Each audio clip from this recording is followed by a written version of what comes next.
computer. Now we're Okay. legit. Yeah, recording. It's Yeah. happening. The recording has begun. This is always a major moment. Like the recording is begun. Yeah. Yeah, like you're not halfway through your interview and then you're like, oh, yeah. Did I forget to hit record? It's like if I can get the headphones to work, if I can get the mic to work, if I can hear you, if I can see you. Wow. Yeah. We're like 95% of the way there. Yeah, I have a coach that I work with, and we have this theory because in the sessions where we're swearing a lot, Zoom tends to conk out, and we're just like, yeah, Zoom just thinks censorship or something. Yeah, Zoom is totally listening. Zoom has opinions. Yeah, and that's now in the news, so it's not like Is it? Is it? I don't know. I haven't been following. Yeah. There was there's been some class action suits with privacy anyway, but then there was also something with folks trying to do Tiananmen Square remembrance on Zoom, and they got shut down. So Yeah. ring ring clue phone. Yeah. So I don't know. So we could talk about some scandalous stuff today and test it out, but Shit. yeah. Oh, we're still Damn, fuckers. damn it. Oh, Fuck. We're still here. We're still recording. I know we could do a lot more. We've got what, like 38, 45 minutes. So, Totally. Helen, I want to hear, give me your bio. Tell me about yourself. Give you my elevator speech of who I am. Yeah, what's your do you have an elevator speech? I don't. I'm very then just tell me where you are right now. Where are you? Yeah, exactly. Hi, I'm in my studio at home, and it is a Fairy Princess Narwhal studio, and I have no elevator speech because I think anybody who has a Fairy Princess Narwhal studio is just like you're off the cuff kind of person. So yeah, last year for my 45th birthday, we did a Fairy Princess Narwhal birthday. Because how, and let's just situate you in the world. Where is this? This is in Madison, Wisconsin, and yeah, I've been here for like 20-ish years. Before that, I moved here from North Carolina, lived up and down the East Coast, am first generation. Yeah, so like I'm staring Where was out. the other generation from? Other generation was moved from Poland. Okay. So yeah. My husband too, by the way. My husband's parents are Polish. Are they skis or Skiewiczes? They are, well, he is a Peck fiddler. Yeah. There was a lot of fleeing from my family. Yes, they fled. Yeah. His father left Poland at age 6. Yeah. It was a thing. They left like my dad was pretty much like being born. But my dad's parents both had families that like came and hid, because we have this like loaded genealogy of we're Turkish and Armenian, we're Russian and Polish. Wow. We're Tatar. It's quite a mix. Yeah, but it's also a lot of infighting too, and so yeah, somehow the only places that we missed were like India and China and on that continent, and I'm not really sure how we managed that. But anyway, tell me about, are you you're a writer. Do you have a day job? Actually my day job is Brown Horse Herbals. So I have a home apothecary, and I get to do fun, cool stuff like prescribe books for people and do make rituals for people, but also so you have clients that find you and then book sessions, or how does that work? It's basically doing stuff like this.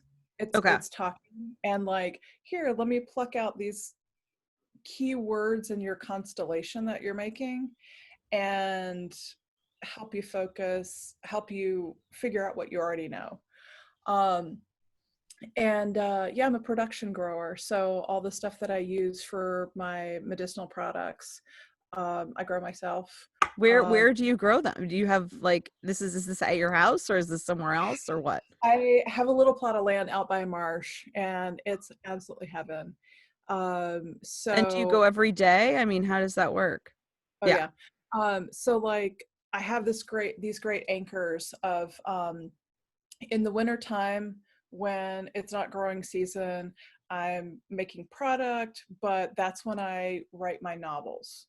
And then in the summertime, I'm out at the land every day. You know, It sounds there's very idyllic. none. It's taken a lot of work to get here I to bet. create Usually this an life. idyllic life is like that. Like it's taken a long time to get to that point. It's taken quite a lot to get to this point, but it's also, you know, I mean, it's easy to romanticize, right? It's a lot of work. I bet. And I I mean, love farmers have the hardest work. I mean, it's so much. It's it. Mhm. very hard. It seems very Yeah, and it's your life. You know, it isn't like this, you know, 9 to 5 or, you know, 11 to 7 or whatever it is. It's all the time and it never leaves. It's more like a lifestyle than a job. I mean, both of these, right? Like being a writer and being a grower, and a maker and a doer, you know, they're all things that are part of your character. Yeah. definitely. Yeah. My next question for you is how did you find Bivoya? Yeah. So being, And yeah, no, go ahead. Tell me, how did you find Bivoya? through being a writer for the Invisible Illness publication. Okay. Mhm. And so for anyone who's watching this and doesn't happen to know what that is. That is the tag for this publication was what got me. It's like we are not talking about mental health enough and mental illness enough. And I'm like, ooh, you got me. Yeah, So 100%. that is a publication that I have been overseeing for the past 4 years. And Ooh, I work with an incredible team of editors who also work on the publication. So some people definitely find Beautiful Voyager through Invisible Illness because it's a big publication on Medium. yeah. Okay, next question for you. How would you like to be a lighthouse for others? By walking my talk, you know, um, about letting people show up how they are, about showing up how I am, without fear of that. Um, I think that's really important nowadays because I actually just hopped off a chat with my bestie about, she and I are both mixed race people, and we're talking about talking with white women nowadays who are like 100% white, and then us who are white passing, and like, yeah, we all have the privileges of being white, but like, it's different, you know? So And you so, said you're Polish, and what else is going on?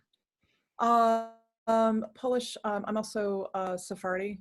So there's Latinx, there's Asian, there's Black, there's lots of stuff going on there, and Jewish, and it's like it I don't know, it complicates things when talking with other white people, but it doesn't complicate me necessarily because these are all aspects I love of myself and want to hold up. So just coming from that conversation, that's what's fresh in my brain, right? Um, but we've all got a lot going on right now. I mean, 2020 is probably what some of us have been waiting for, as far as, yay, we get to tear everything down and start all over, even though that's really fucking painful. I'm sorry it took a pandemic, but also we're party animals, and like, if everything is going good for the majority, we're just not going to change, you know? And I don't think that the time is now for the mic drops and stuff like that. I think it's like loving community of like, hey, I really want to listen to you. You know, I want to know what your experience is and how can we evolve? You know, but it's like, dude, we got to evolve together or it's going to be bad. You know, and I think we're all really getting a clue about that. I mean, some people are not doing the work for sure, but let's try, right? It's So, always good to try. It's always good to try. yeah. So, This is the portion of the podcast where I want, and maybe it's this topic, but I hmm, want to give you free reign um, to focus on something you want to talk about, and I'll oh, interview you about it for the next five to 10 minutes. and thank you for like being really good about reining me in of like, no, no, no, we're talking about this I'm an right now. editor. I'm an editor. I'm a producer. Like I do that. Thank you because I need it. Yeah. So being stewards for the land, um, asking for help and receiving it. Um, I think everything pretty much ties in together. Um, there was a conversation yesterday that I had with a woman who uh, we had these really good insights together, and I'm like, you know, this is something that women need. We need community. We are built for this. We're designed for this, and we heal together. And independently, like we're okay, but we don't work as individuals really. We work as an entirety. And I think that is reflective of how nature works. And just like we have gotten away in working with nature of like, we don't listen to nature, we just want it to do our bidding and that's it. We have been chipped away at as women to just, man, if you can separate us, it's going to kill us, you know? And so like pulling families apart and stuff like that, if folks can separate us, then we're not as powerful. You know, it's when we unite. Why is this the important thing for you to say? Like why is this the topic that you wanted to talk about? If I said to you, you can talk about anything. Why what is it about this? Because it's stunning that people don't realize this. And Because it's can you say again what it is you're hoping they realize? um that if we don't come together, it's just going to be bad. I mean, like, and it won't be bad like going back to what we were. It's going to be worse. We're going to devolve, you know, because we can't have this moment of like, you got to really take a chance on this and then just plateau at what we were. Can you It'll, talk more about what your vision of what coming together looks like? mm, um, you know, there are these, uh, there are these women's groups, and I'm thinking of one in particular that had to be virtual this year, but usually it's a women's herbal conference that has like 400 women. We had to do it virtually this year, of course. Um, and gosh, you know, it's just reminding each other of really simple things, you know, like there was one woman who was like, hey, you've got to ask for help. It's okay. You're not weak. And I'm like, yeah. And I would take that further of like when you get the help, you've got to receive it. You've got to take it in. You know, it isn't just like, oh, okay, great. You know, it's like, no, no, no, you got to work with that. They're giving you medicine, you got to work with that. And if two people can do that, you know, how much stronger is that if four people are interacting with each other that way, if six, if 10, if, you Can you know, tell a story of a time that you've seen it happen? there was a group of folks who went into the woods and made their own red tent. And red tents are coming back. one to raise awareness about menstruation, Yeah, and let's just tell people what a red tent is. Now, I have read the book, The Red Tent, Mhm. so I know, but would you like to describe what it is? I can definitely like give the modern version too. It's this historic thing of like women coming together when they're menstruating, and also like after childbirth, and anything that is classically female or feminine, where people like don't really want to deal with it. And before that was a way of women to come together and share wisdom, share knowledge, support each other, comfort each other. And that's starting to come back, but it's also got this very political thing of like, hey, it's totally normal to bleed. Hey, you know, I feel like a walking uterus today. Like, all that's okay. And to not be shamed by it, to not think that there's something wrong with us. And also those like mental health days, right? Of I just need to check out, and I need my women around me, and that's anyone who identifies as female. Let me just say that one. Um, Have you ever been to a red tent? and it's just like, Where was it? oh, um, it was in the woods at this this camp in like northern Wisconsin, and I tell you, like, oh, to just Can be you away. describe to us like how you heard about it and what it was like? It was actually part of another, it was part of another conference, and it was just kind of like, hey, we've got a bunch of women together, it's the new moon, this is going to happen, you know. And because like you gather a bunch of women together, and it's just like everybody's bleeding all of a sudden, who, you know, still has periods. And it was cool for those of us who don't. I began premenopause a couple of years ago, and for those of us who don't, to like go and like support women, it's like, here, I will totally rub your back, honey, I'm so sorry, you'll be okay, you know. Or just like hold their hands or something, whatever they need. And there are so many resources online for virtual ones if you can't get to one, if you live in a highly urban area, if you can't get away obviously right now, just to have that community with women. But yeah, forgive me, it's hard to put language to, but like being away from like the sexual gaze, for like being able to be with each other, and not have our bodies be for anybody else. Like, Was I it don't think we literally red? Was the tent literally red, and what did it look like inside? oh yeah, I mean, it's like walking into a big vagina, right?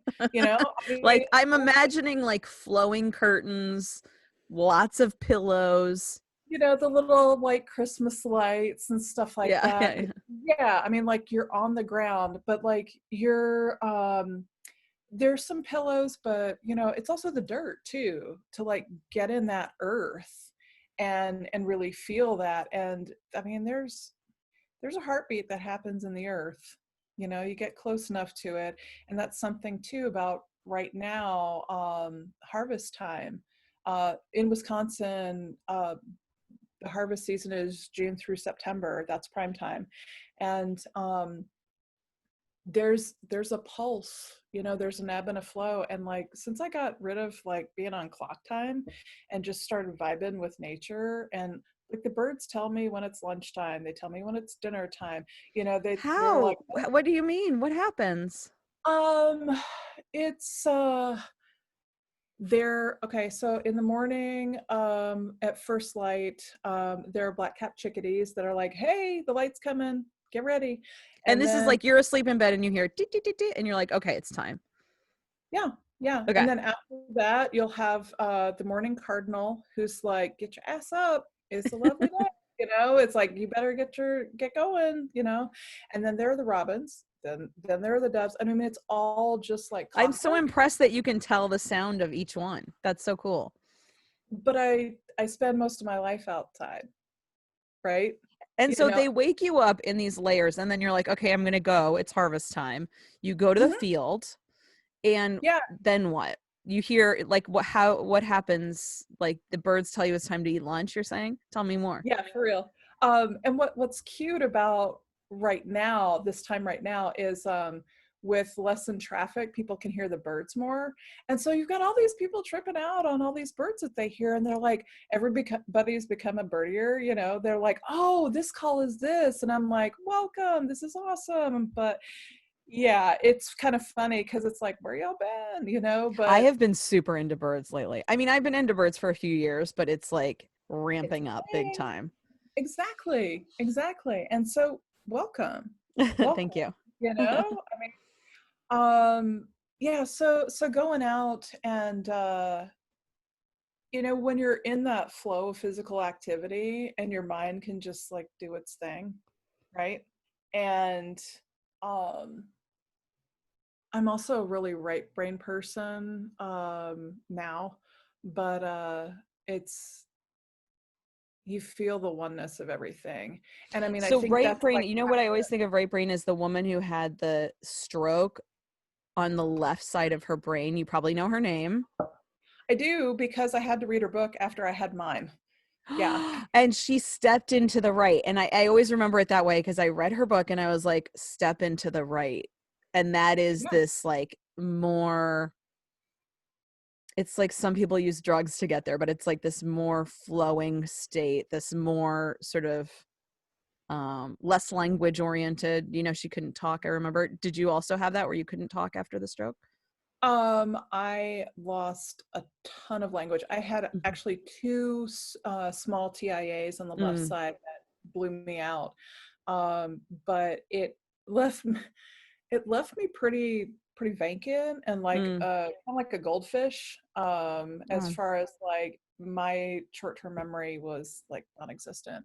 But it also left me with this really childlike wonder about everything Yeah, that that was I like, remember her "It's describing that too. magical." Yeah. It's It sounded just so magical. it's beautiful. And like Yeah. you aren't afraid of anything. You know, you aren't afraid of like, oh, my left side, I can't walk because I have to Mm. drag it along. You know, it doesn't matter because you're like, oh, everything is wonderful. But How long like, ago was this? When did this you know, happen? you're okay. Um, about 6 or 7 years ago. And how long Uh, did it take you to start having all your functionality again? I'm still working on it every day. But it took, I mean, that was, talk about a day job. That was a full-time job Mm. for probably about 5 years, 4 or Wow. 5 years. Yeah, where like I would meet people when I got language back, I could move properly again. Because language is still tough. I will still in conversation. I'm actually kind of surprised it hasn't happened already. I'm like, is this the word I mean? Because I Mm. can't remember. Like I know it's a word, but does it mean what I think it means? So I've had to relearn a You're lot doing of amazing. I mean, I had no idea. things. Um, but it um yeah, I would run into people that I knew before and they're like, "Hey, what are you doing now?" And I'm like, "I'm healing." I And bet. they're like, "No, really." I'm like, "No, really." This is the thing. It takes all my energy. So Yeah. yeah, it's dedicated. And the coach I was talking about that I swear on Zoom a lot with, that is my coach. It's for vestibular impairment. Okay. And so it's Do you get trying vestibular migraines? for sure. Yeah. Yeah. Yeah. They're I just super asked weird. because I keep reading about vestibular migraines and I'm learning. Yeah, it's a weird planet because like I grew up with having the classic physical ones, and now it's not so much the pain that's a different thing, but like just the weirdness that Mm, happens like pre-drum and post-drum. You get mm. migraine, you know. Yes, yes. Yeah. So yeah, that just like I have no motor function It's so or weird. It's so weird. it's, and you feel that's the thing, right? Of why we need to talk about things like this more because it's like you feel freaking crazy I trying to know. I describe know. this to I somebody. know. So yeah, but it's like it's weird how it's kind of like some things are okay and some things aren't, where it's like, oh, I had TIAs and people are like, oh, okay. And I'm like, how is this okay? But it's not okay before I told you this. It's like, oh, you should just get up and go on. It's like, I should do nothing except take care of Mm, myself. mm-hmm, Best doctor right here. mm. Mm-mm. It's so good that you've So, learned that. Helen, do you think of yourself as an overthinker? um, I do because I get um, in those loops, right? Um, some of that is PTSD, Mm, uh, which classically loops through the body. Some of that is kind of what we were just talking about, actually, with like pre-drome, post-drome, that loops. And so I don't know if it's necessarily me just ruminating on things as much as it is, maybe for 50% of me and thinking and 50% of my body just going, oh, we'll loop for you. mm. We'll take this on. Don't you worry. Hi, little girl. There's a cat. Hello. Hey, little cat. Um, so I think that I can get really stuck. Mm, I'm also a Virgo and a Scorpio, and so like I can really get myself in a tight, tiny spot and just live there. And it is not remotely as bad as it used to be when I was left brain. But since the left brain blew up, it's different.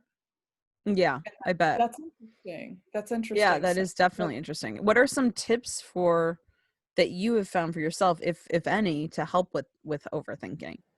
totally, because they're radically different now that I'm way over here, which is just fascinating.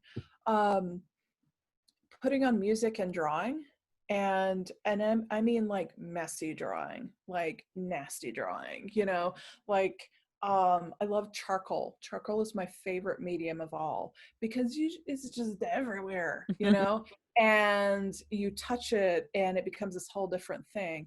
And so getting things out without language, that's the key for me, because language, I'm a writer, and yet language, if I'm trying to work through something, language is not the way. I It's got love that. I mean, I really love that point because I often say like writing helps us so much, but actually it's really important to acknowledge that language itself can be a bit of a prison, that like the forcing of something into language is very different experience than say charcoal drawing. I think that's a great point.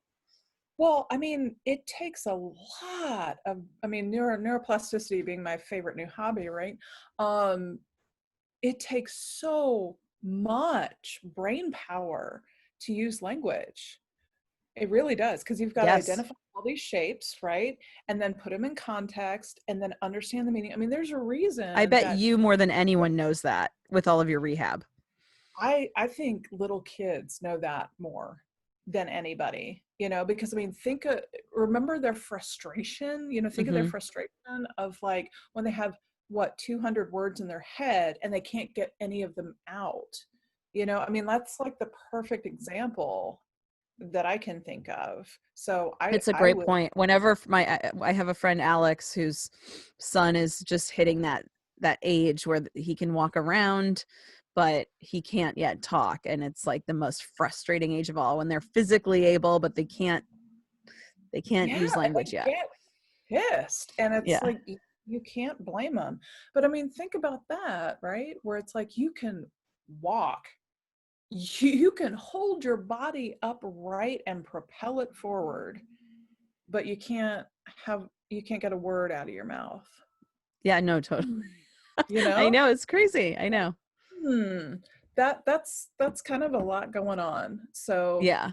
yeah, I mean that kind of gives me pause and something to think about. I So think that's really great.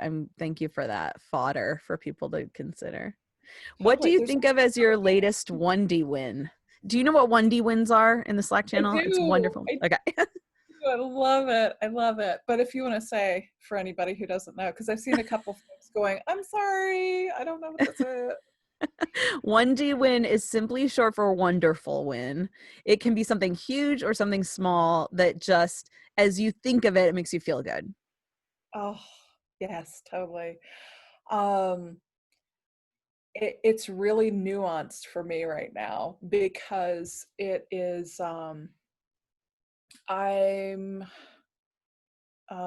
probably like just over 100 pages into a novel, and then harvest hit, and I don't want to stop writing it. I want to keep going, but I have to grow my plants, you know? And it's like, this is how we go. And every year when harvest is done and I'm putting the land to rest and stuff and like doing the tobacco ritual and stuff, I cry because I miss them so much. And it's like this is what we do. It's the same thing. And so this is coming, and just like having to not be 4 hours into novel writing a day, to like winnow that down to make room for the harvest time, which is the bulk of my day now. And it's like, that transition was so hard, but to like recognize it, name it, grieve for it, because I Mm. miss it, But but it's are the characters in the novel staying with you as you're working on the harvest? Like, are you able to do that work, or is it too consuming to be able to still think about that? it's a thing where like I pick at it each day. It's not the concentrated effort. So because I don't want to lose it, right? So I think, yeah, I think the win there is just like letting things transition, letting things move in and out, and some are more graceful than others, Mm, but allowing that to happen, and knowing that everything is going to have a season like that and it's okay. mm. Yeah, so What do you think it'll be like when you go back to the novel? don't know, leaving it alone. Yeah. Like that is something that I have very much learned, because this is like you get started writing something. I mean, it's just like putting stuff in the ground where you're like, I think this is going to happen, and it's a bunch of crap. I mean, like it just got to that point where it started writing itself, and it's like, this is so much better than maybe what I would have come up with, like when I think about it so hard, so I like being surprised, and I also trust myself enough to leave it alone, and I think Smart. that's pretty huge. That's huge, and that takes a lot of learning for sure. Mhm. I am definitely going to have to include links to, if you have books out, or whatever you would like people to know about yourself, we'll put in the description too. Okay. Thank you. Thank you so much for volunteering to do this. What made you decide, like, hey, I want to be guest number 2? You had just started this, and I know when you first start stuff, it's kind of like crickets sometimes, and so I'm like, here, let's give this momentum, because Oh, I think Helen, it's a really good that's idea. so nice of you. No worries, no Thank worries. Thank you. you. Yeah. Uh, And the Um, recording worked. Yay. the recording totally worked. Yay. Good luck with your harvest and your novel. I hope that it's safe in, wait, what is in the room? You said Princess Oh, Fairy Princess Fa- Narwhal. Fairy Princess Narwhal. I hope your novel is like sleeping happily, drowsing, napping in the Fairy Princess Narwhal room. Thank you. Take care, Helen. Thank you. Thank you. Take care. Bye, dear.